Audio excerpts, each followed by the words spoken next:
Head and neck is not an easy part of anatomy. It is a very difficult one indeed. So I'm just going to simplify it and make it easier. So head and neck is what we're going to do, and head and neck consists of skull. These are the bones that we'll be talking about. Skull. I hope it's visible. Then there's the hyoid bone, and then the cervical vertebra. So the bones of the skull are 22. Hyoid bone is just one bone in the midst of the neck, so 1. And the cervical vertebra are 7 in number. Skull bones are paired, and they can also be unpaired. While the hyoid bone there are two parts of the skull. The brain part, that is the cranium, and then there's another part which is the facial part of the skull. So there are indeed two parts of the skull. Skull, as we know, has two parts: the brain box, it can also be called the cranium, and the face part.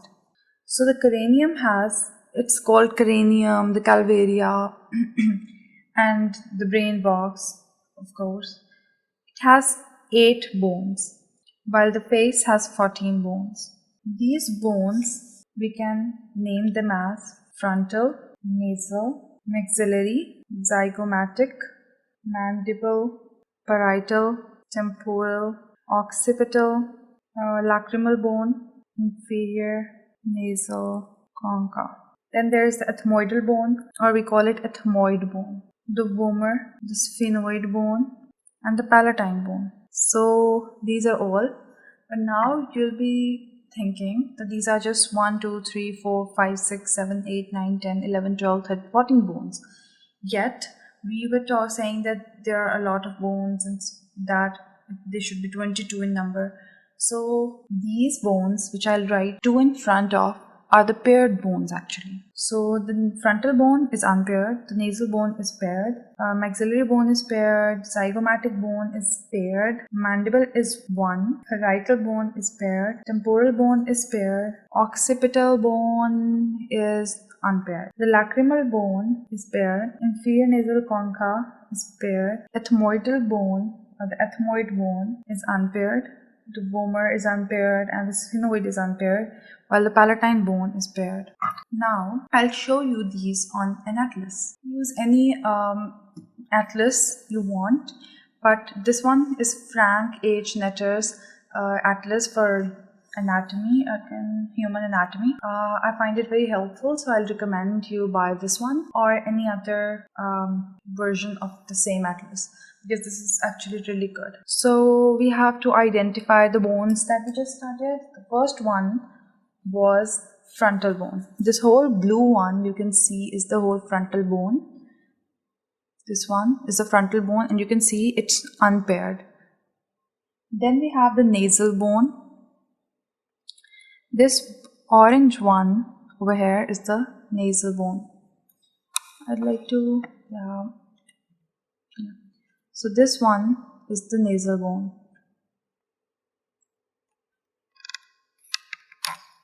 The next one that we did was the maxillary bone. So you can see that this one, I want to see, maxilla.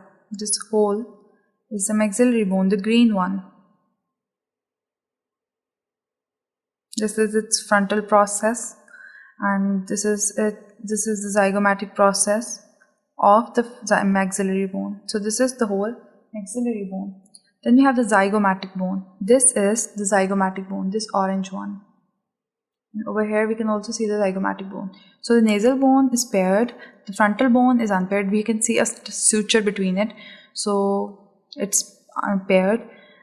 While the maxilla, it's all joined up, there's no suture, so this is unpaired. This is zygomatic bone, and this is a paired bone, because this is on the both sides over here and this side. So then there is the mandible. This one here, the gray one, is the mandible, and mandible is an unpaired bone, as we did earlier. Moving forward, there we did parietal bone. I want to show you everything I possibly can on this. The parietal bone will not be in the anterior view, so we'll do it later. But we can see the temporal bone over here. This one. This red one at the side. I'm not sure if you can see it properly right now. This one, the red one on the side, is the temporal bone. Now the occipital bone is at the back, so you cannot see it from here. The lacrimal bone, I think you can see it here. Yes, this one.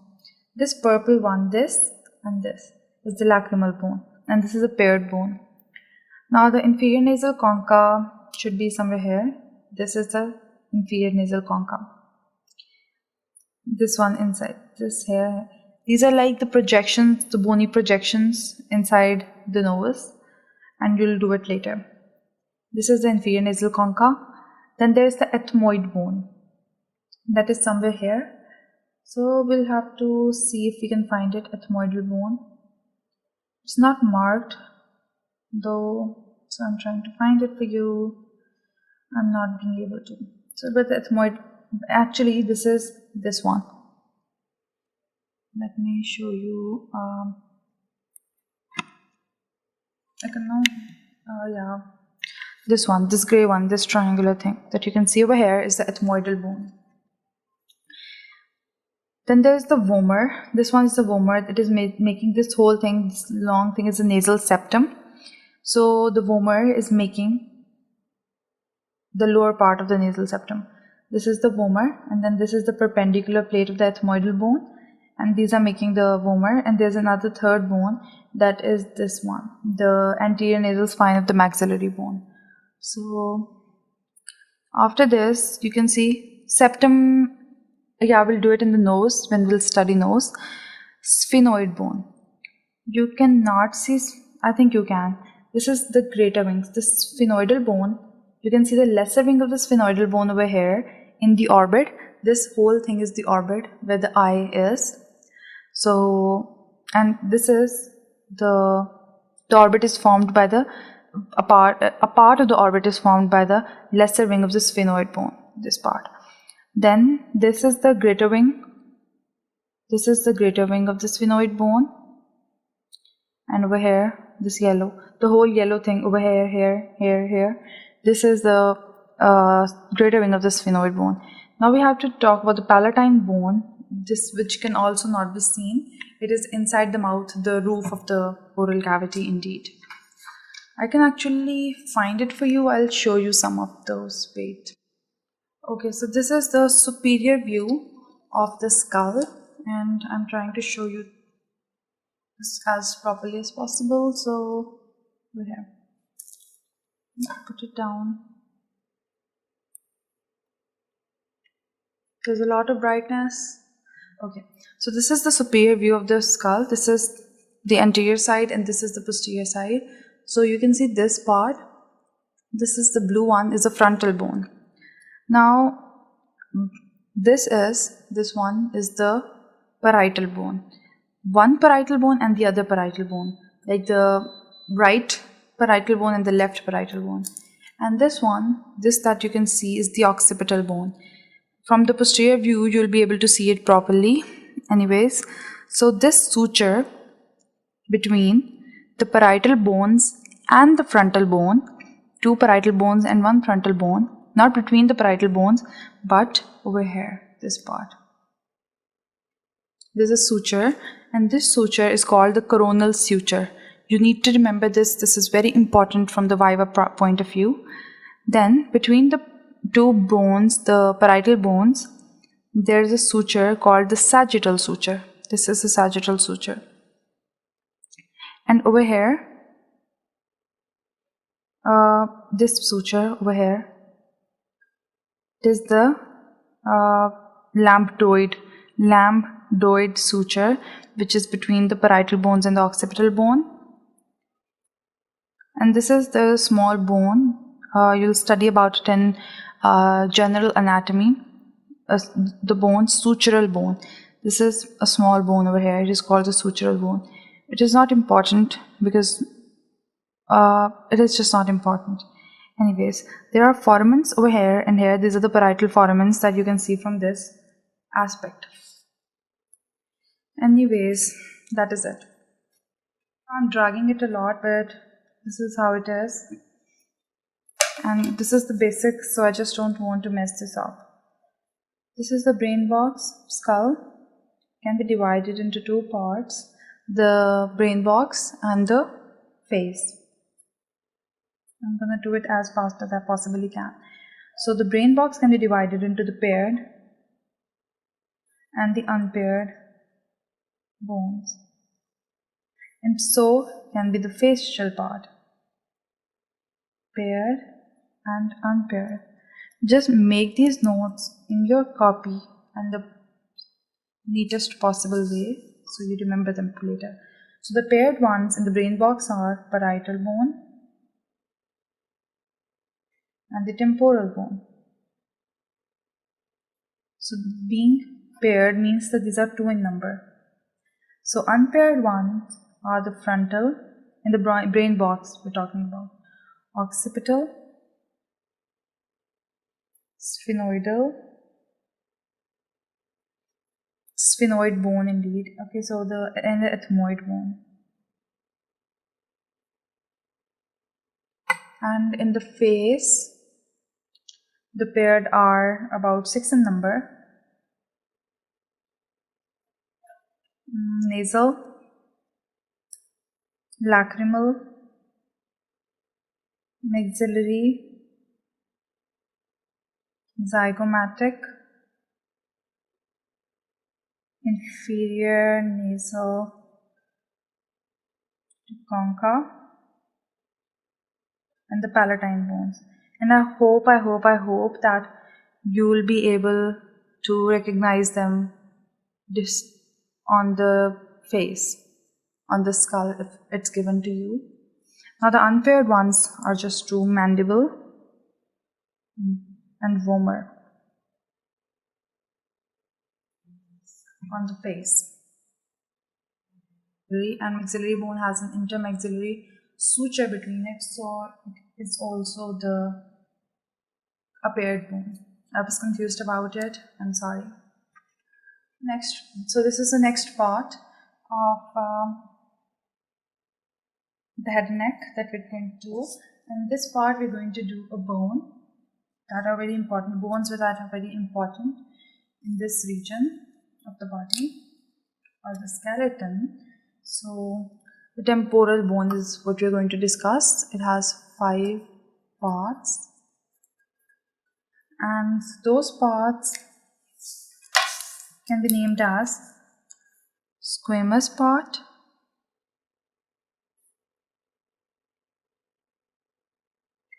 mastoid process.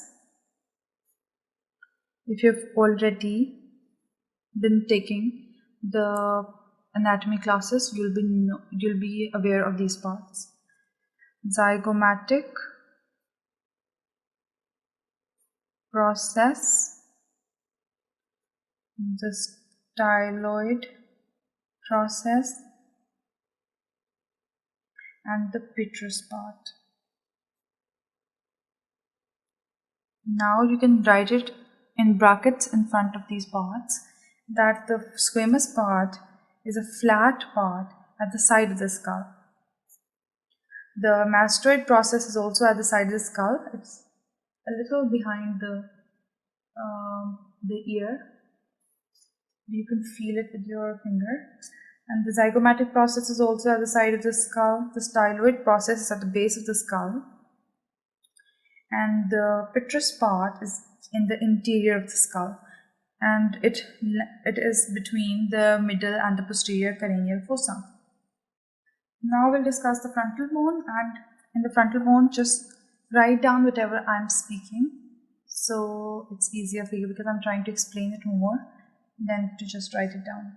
So the first part, you can write the first point is that there's an orbital plate of the frontal bone which is making the roof of the orbit. So if we make the orbit like this is the orbit side view, and then we make this, and over here we go like this. So this is our, I'll actually demarcate it for you. The marker one, the dark one, is the frontal bone. This is the orbit, this is the roof of the orbit, this is the base of the orbit, and the orbit is conical, as you can see in the diagram. So this part, that is 1, is the orbital plate of the frontal bone, making the roof of the orbit. You should know it. Then there are 4 nasal air sinuses that you need to know about. So first thing we know is that there's an orbital part making roof of the orbit, and this is the orbital part of the frontal bone. And then the second point is that there are 4 nasal sinuses, but only one of them is concerned over here. We are concerned with this over here almost. There is a frontal nasal sinus. So this is one point. There are 4. We'll discuss the other 4 in later stages, but this one is over here. And then there's the third point is that the orbital plate of the frontal bone makes the floor of the anterior cranial fossa as well. So above this part over here, there is the anterior cranial fossa, and over here this is making the roof of the orbit, while the floor of the anterior cranial fossa. So there are 3 parts of the frontal bone: orbital, squamous, that we can see this part is squamous, and then there is the nasal part.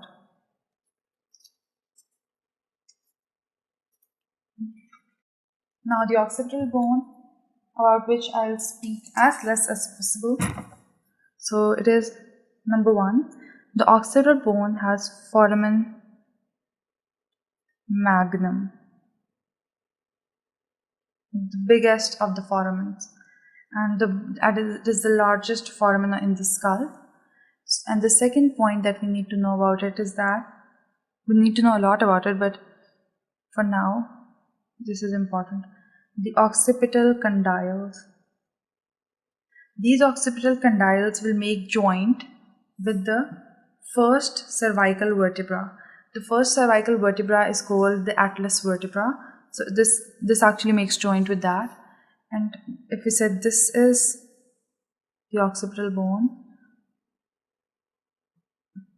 this is our big foramen magnum, and where, so this is the foramen magnum, and this over here are the condyles. These small circles, these and this and this are condyles, and this bigger one is the foramen magnum. I'm sorry about the writing.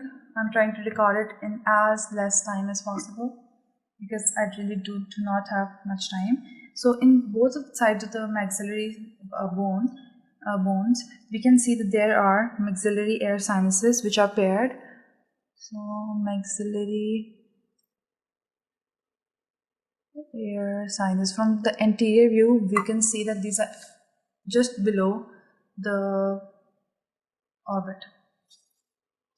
So now if we come to the orbit, right now we know that the roof of the orbit is formed by the orbital plate of the frontal bone, while the base is formed by the maxillary bone. So the base of the orbit, if we made the orbit like this, so this part over here is formed by the maxillary bone. Orbital process of the maxillary bone. Then the infections and the tumors. There is a clinical about it. Then the infections and the tumors of the maxillary air sinus happen, and then they push, when these tumors develop in the air sinuses, in the maxillary air sinus to be precise, that will cause it will cause the pushing of the eyeball. It will actually push the eyeball outside, and that will be called proptosis.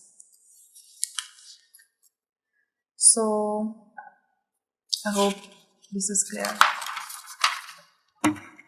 these small, seemingly unuseful diagrams that I'm making are actually very important for you to understand it again if you wish to revise it any time soon.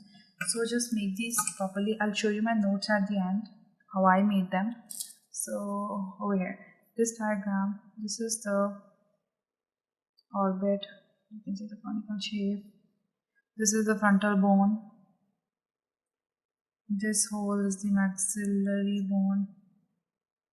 See, and over here we can draw lines like there's this part and there's this part. These are the teeth.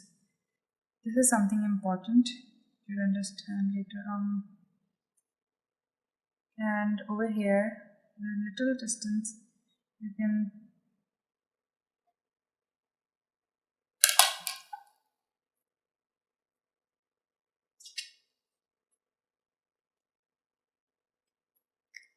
for the sake of understanding, this one over here is the hard palate. Till here, it is the hard palate. And this is the soft palate.